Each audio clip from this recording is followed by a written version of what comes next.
টাকা এমন একটা জিনিস যেটা পাওয়ার জন্য মানুষ নিজের জীবনটা উজাড় করে দেয়।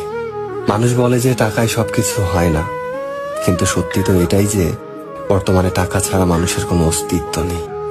হাসপাতালের অসুস্থ মানুষটা জীবনে বাঁচা মরার সাথে লড়াই করে চলেছে, কিন্তু ডাক্তারের প্রথম কথা হলো যে আগে টাকা জমা করুন, তারপরে চিকিৎসা হবে। স্কুলে পড়লে টাকা, কলেজে শিক্ষা নিতে গেলেও টাকা, আর চাকরিতে সম্মান টাকার কাছে হার মেনে যায়। কোথাও গেলে টাকাটাই সবার আগে দরকার হয়। টাকা থাকলে মানুষ মানুষকে মানুষ ভাবে।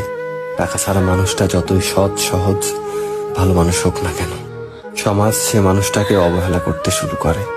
বাস্তবতা তো এটাই যে টাকা শুধু দরকারই হয় না, আজকাল মানুষের সব থেকে বেশি প্রয়োজনীয় জিনিস হয়ে উঠেছে। টাকা আছে সেই ঠিক, সেই সব থেকে সম্মানী ব্যক্তি এবং সম্মানের যোগ্য। আর যার কাছে টাকা নেই, তার সত্যিগুলোকেও খুব সহজে মিথ্যে বানিয়ে দেওয়া যায়।